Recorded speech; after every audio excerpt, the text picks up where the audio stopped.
Here we are, January 24th. It is my daughter's 8-month day and my friend Lana's birthday. Hi, Lana. Happy birthday.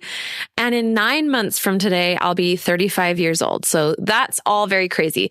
Welcome back to the Postpartum Coach podcast. I know last week I did a self-trust episode and I based it on Brené Brown's Braving acronym. And I was going to finish that this week, but I took an inventory as a business owner of this podcast. And I decided that I wanted to really hunker down and get more focused on what you guys need, which is anxiety help postpartum. And really honing in on how to get that mind and body working together again and functioning. So without further ado, I'm giving you a short, sweet, and fully packed, very organized, tidy episode today on why it is that our anxiety seems to just come out of freaking nowhere. Like we're just doing nothing or doing some normal thing, like waiting in line at the grocery store, and then boom, suddenly we're just blindsided. Okay. We're going to talk about why it just seems to come out of nowhere today. So buckle up. This is going to be so helpful for you to get your mind and body connecting again postpartum and later on into motherhood. So I hope this helps. If it does, share it with a friend. Thank you for being here. Let's go.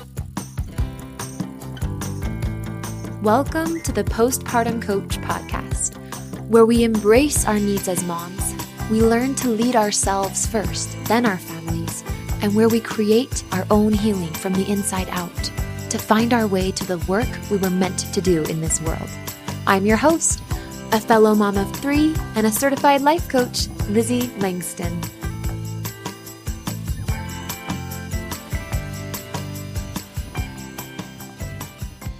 Hello. Welcome to the Postpartum Coach podcast. I have been doing this podcast for 4 years. Hello. My name is Lizzie.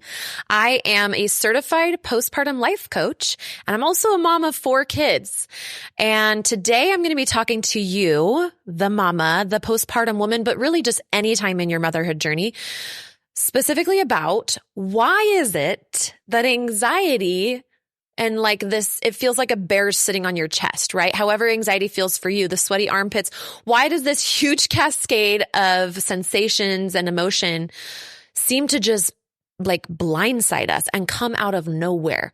So if you've ever been freaked out because one moment you were just standing in line at your OBGYN's office waiting to sign in or whatever, and the next moment you were convinced you were going to die for some reason, or you don't even have a thought in your brain about anything like that. All of a sudden you just are trying to fill out the paperwork at your OB's office, for example, and you feel like you can't breathe and you start to panic and you look around the office and you're like, oh my gosh, I needed to go take a breath of fresh air. And you have to stop what you're doing because you're internally freaking out. Well, like I said, my name's Lizzie. I've been there. I've done that.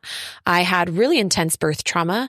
And then I had anxiety and depression that were like attacking my brain and body after my second and third baby. And so what I did is I took 6 years between having my third baby and my fourth. And first of all, I needed that time because 3 kids in 4 years was a lot. So I just needed to like have a minute. And also I dedicated myself to figuring out how to like break the code on anxiety postpartum and depression postpartum, and like specifically anxiety and why it even happens and all of the ins and outs of it. So this podcast and today's episode is dedicated to postpartum anxiety. And today we're going to be talking about why it just seems to come out of nowhere. Spoiler alert, it doesn't actually come out of nowhere, but it seems like it does. So that's what we're going to dive into. If you have never listened to this before, make sure you like and subscribe to this channel, like the video. If you're on the podcast, thank you for being here. And you guys know that when you leave me reviews, it helps the podcast get in front of other moms and it helps my business. So if you have been benefited by any time on this YouTube channel or here on the podcast, I just would so appreciate a little written review on iTunes. It takes like a couple seconds. You get to make a fun screen name and it helps the business grow. It helps the moms out there. So that's so important. Thank you. Thank you for all your reviews. They mean the world to me. I read every single one of them, by the way. I will read it if you leave me one. Okay.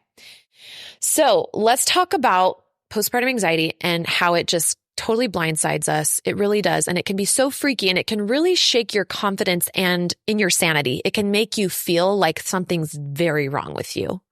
And to some degree it is, but it's not inherently wrong with you. It's just a disconnect between the mind and body. So more on that to come.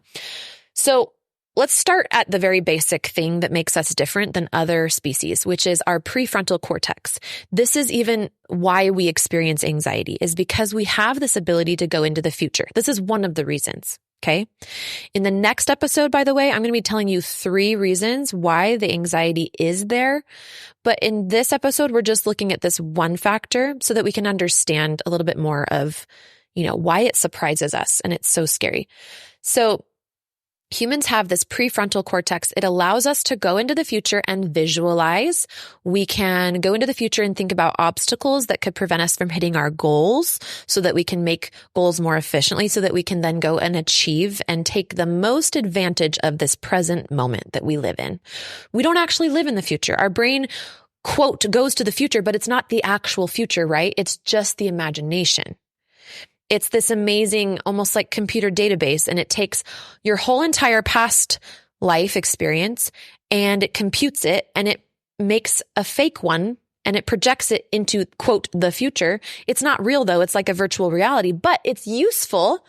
Kind of like when you're learning how to play golf and you do VR golf, like you actually do get to practice your swing, even though it's fake. It's not real golf. It's still benefiting your muscles. So it's the same thing with our prefrontal cortex. It goes into, quote, the future, but it's not really the future. However, the fact that our brain can do that and we can imagine what the future could be like can actually benefit us in the present moment, which is the only moment we have. We don't have the past and we don't have the future. The thing about anxiety is it convinces us, right? The thing about our brain and this prefrontal is it really feels real. And we forget that it's not. And so here's what happens. You go into the future, you think about some things in the future, and then you don't realize it. But while you're there, it fills your entire body with emotions that you didn't realize were piling up. And then something snaps you out of that future little journey you just took. And I'm going to give you a couple examples in a moment. And so then you come back to the present moment, but lo and behold, you feel like your chest is full of water and you can't breathe, right? That's what we call anxiety. But essentially anxiety is just a misplaced response of your body's emotional, like it's an emotional response that your brain triggered when it went into, quote, the fake future, right? The future. And now you got to deal with it. And so we have tools to deal with it. I teach women in my courses and my membership. If you want to go to LizzieLangston.com/work with me, there's a free mini course. I teach women this, but in today, let's really go into like how this pans out so that next time your brain throws you for a loop, you're ready and you understand why the anxiety is sitting there. You are like not surprised. You're like, oh, I know what's going on here. Okay. So let me give you an example. Let's say your kids are playing in the living room. You just fed them breakfast. You finished cleaning up breakfast and you're sitting there on the couch. So there you are, your body is there on the couch. And for all your kids know, you're tuned in, you're available. But as they're playing, you kind of have this glazed look over your eyes as your brain goes somewhere else. You're actually on a trip to the future. This happens all the time as moms, right? Like we kind of zone out. The kids are playing. They don't need us. And we take a minute. And so you had a thought that took you there. And the thought was, what if my baby hits his head on the corner of that coffee table that he's crawling by? Okay, so it's a what if thought. What if is the cue that takes us into the future, or it's not the real future. It takes us into our prefrontal or our imagination. And so here we are. And in our brain, our kids are still there. Our body's still on the couch. But in our brain, we imagine that then we have to run him to the hospital and there's a fracture in his skull. And then the doctors tell us this, and then they have to do this and the scary next thing, scary next thing, scary next thing. Well, during that whole trip to the future in our mind, our kids were like, Mommy, look what I built. But you didn't hear because you were in the future in your brain, even though your body was there on the couch. And then something snaps you out, right? So you're in this really scary thing. And the whole time your chest is filling with these tight sensations of just fear. And so somehow your kid's like, Mommy, look what I made. And you finally hear him and you're like, oh, cool, honey. Yeah. Okay, great. And then he goes back to playing and you're here back in the present moment. And what is here waiting for you? we're going to call that anxiety. We're going to call that a bunch of sensations that built up in your body because your body doesn't know that you were in the future. That's the thing. Your body was just following the scenario that it was seeing. Whether it's seeing it in reality or whether it's seeing it in your imagination, in your prefrontal cortex, in the quote, fake future that we go down sometimes, the body doesn't discern between the two.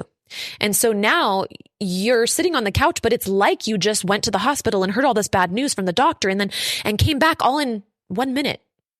And so now your body has all the emotions as if that was the real scenario. And so even though it only took you 1 minute of imagining it, your body, it's like you were just gone for 2 hours finding out this horrible news and being with your baby as he bumped his head and like was bleeding and all this crazy stuff. That is how powerful our brains are. Okay. So that is a trip to the future. That's how we get anxious. So we think that it just came out of nowhere, right? Because we come back to the present moment and we're like, oh my gosh, why am I feeling so tight in my chest? But it's because you went to the future, you had a scary experience and your body responded. Let's do another example. Let's say, well, actually, this is true. So my son was just watching the movie Avatar. It's kind of old, but kind of good. And he really enjoyed it. I bought him a Lego set and I said, and it was an Avatar Lego set. And I said, if you finish building this, then I'll let you watch the movie. And he was so excited. So in this movie, if you've seen it or if you haven't, I'll explain it. Like human scientists have discovered another planet with its own like blue indigenous people and language and culture, and they want to learn about it. And so instead of creating spacecraft, they engineer these pods that they lay in and they get all hooked up to this machinery inside of the little pod. It looks like a tanning bed.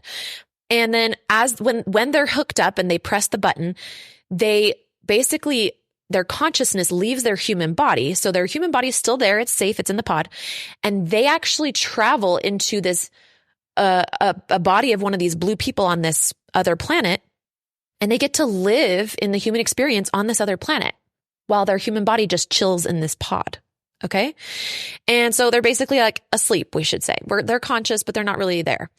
And so when their fellow scientists think that they need to take a break or go shower or eat food, they will press the big red button on the pod to disconnect them from their blue body over on this other planet. And their blue body will just fall to the ground while they wake up in their human body. They get out of the pod, they disconnect themselves, they go potty, they eat a snack, and then they come back and they go back into the blue world with their consciousness and they go learn some more. All fine and dandy, right? But, and I promise you this example is going to really relate back to your anxiety, so hang with me.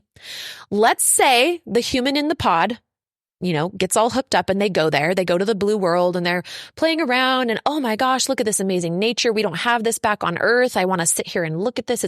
And look at the colors and the trees. They're so much bigger, right? They're having a grand old time. But then there's an earthquake. And there's this really scary thing going on. And so their human body is sleeping in the pod, right? But they are literally in a fight for their life in this other blue body in this earthquake. But in the middle of them trying to find safety during this earthquake, somebody, boop, presses the red button and disconnects them from their blue body. And they come back to their human body. What do you think is going to happen when they wake up, right? And if you've seen the movie, they wake up pissed. They're like, why did you disconnect me? I gotta find safety. A big, huge boulder could fall on my blue body and then I won't be able to go back, or whatever. And so in their mind, they're still processing the earthquake, but their nervous system is impacted, but their human body is not in danger. There is no earthquake on Earth. The earthquake was happening over on that other planet. Okay. So similarly, we actually do that. So much is parallel to this example I just gave when we are in our prefrontal cortex or our imagination to go into the quote future, even though it's a fake future. It's not the real future because the only moment we have is now. And it's not bad that we do this, right? If you are planning out your summer vacation, let's say it's April and summer starts in June and you are, looking at your finances and you're looking at the place you want to travel to and you're checking out costs. And then you come back to the present moment and you say, okay, here's how much I have in my bank account. And so then you do the math and you say, okay, I need to make X amount more dollars. And so that we can go on this fun vacation this summer. So the prefrontal is amazing. It is what makes us a human and not a dolphin or not a turtle. Okay. It's awesome. It's one of the things I should say that makes us that. It's not bad, but when we are in that future place and we're imagining scary things like an earthquake or our baby hitting his head on the table and having permanent damage and oh my gosh, and our heart's pounding, then we're not being present with our body and the sensations that are happening from the fearful scenario we're imagining. And so they build up and they build up and they build up. It's like water is filling up in our body and filling up in our body. And then someone disconnects us, right? Our baby says, "Mommy, look what I made." And we snap out of that future scenario. And now we're back to the present moment. But what do we have? We have a whole chest full of anxiety. And if you don't realize that this process is happening, what can happen is all of a sudden you're freaked out because you don't know why, but you were just sitting on this couch and then suddenly you are just left with scary, scary, scary feelings in your body. It can make you think you're crazy. So that's so fascinating, right? It's all about how we use this prefrontal and our awareness of when we're using it and how we're using it. When we're in our future realm, our pretend future that our brain concocts, right? And when we're in the present moment. And sometimes the future can feel so real that we don't realize that we're gone. We are not in the present moment. But we have to realize that there's a cost when we do that. There is a cost because our body doesn't understand the difference between seeing a bear chasing you in reality and seeing a bear chasing you in your visual prefrontal cortex pretend future brain. And so you're going to have the consequences or the response in your body as if a bear was actually chasing you in real life, or as if your baby really did hit his head on the table, even if it hasn't actually happened. It was just in your brain. Now, maybe you're like, "Lizzie, I really don't think that my thoughts create the anxiety. I think it literally just happens. Like, I feel like if I was creating it, I would be able to remember creating it and whatever." And that could be true. I remember, like I told you at the beginning of this episode, I remember did I say it at the beginning? I don't know, because I've recorded this a couple times because I messed up for a couple things. So I remember having an experience where I was sweeping the floor one morning, waiting to go to a medical appointment. And one moment I was sweeping and the next moment I couldn't breathe. I was having a straight up panic attack. I had no idea that my trip to the future that I had had while I was sweeping. So I was sweeping, going through the motions, but I was actually in my head and I was imagining going to this appointment and they were going to do like a scan of my body to make sure everything was okay. Like in real life, that's what they were going to do in like an hour or so when I went to the appointment. But in my brain, what I imagined is that they were going to find like cancer or some horrible, scary diagnosis that was going to be life-threatening and I was going to die. Right? So that's what my brain did, but I wasn't aware that while I was there in my brain, my body was filling with a response to that scary scenario. All I knew is then one moment I look up as I'm sweeping and I can't breathe. So that's actually about a third of the time, I will say, because there are two other scenarios that could be, and I'm going to cover those in the next episode. But a lot of the time, we think our anxiety came out of nowhere when actually it was this trip to the future we were taking. The quote future, right? It's a fake future because the only moment we have is now. So I hope you find that fascinating. Now, if you are like, "Oh my gosh, mind blown," and so you conceptually get this and you even take this with you into your life and it changes you. I am so happy because I really make this podcast for postpartum women to help them in a way that I wasn't helped and wasn't served. There were general life coaches. There was no postpartum life coach. And the therapist that I saw really didn't break it down like this. And so if you want more where this came from, and also if you want help, like knowing when to apply what tools and learning more tools and concepts to help you manage and navigate your internal brain and body connection while you're postpartum so that you can be the mom that you want to be, calm and present and playful and, full of life and fun and purpose.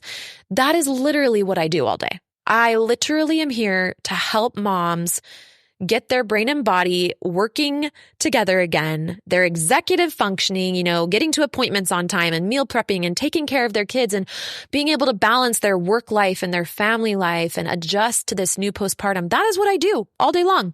So you can go to LizzieLangston.com And there's like a free Get Out of the Postpartum Rut mini course that people love. That is there. You can also go to my Work With Me page, which is again, just at LizzieLangston.com. You'll see the Work With Me. It's /Work With Me. And you've got like low ticket little, there's this emotional toolkit there's just so many resources there. So again, LizzieLangston.com /Work With Me, and you can get any of the free or paid resources. I have a membership as well where we do live coaching. So if you want live support and not just like a do-it-yourself course, then you can come on over to the LizzieLangston.com /community called Postpartum Freedom. It's a membership program where we really get into the nitty-gritty of this through live coaching. You get to see other women going through their own thinking patterns, and their worlds just get put back in order. It is so fun. They feel so much relief. They feel like they have their lives back, and then they go on to do awesome things. And it makes my life so happy. So I will see you over at LizzieLangston.com, and I'll see you in the next video next week. Take care, love. Thank you from the bottom of my life coach heart for listening to the Postpartum Coach podcast, for sharing it with your friends, and for leaving reviews. You guys are the reason that this podcast has grown, and I just want to say thank you. I want you to know that if you ever want help applying the things that you've learned on here and learning more and taking it deeper, you can go to LizzieLangston.com /Work With Me. I have offerings to meet you at all points of a budget. So you can go to LizzieLangston.com /Work With Me to check out all the offerings, LizzieLangston.com /Work With Me.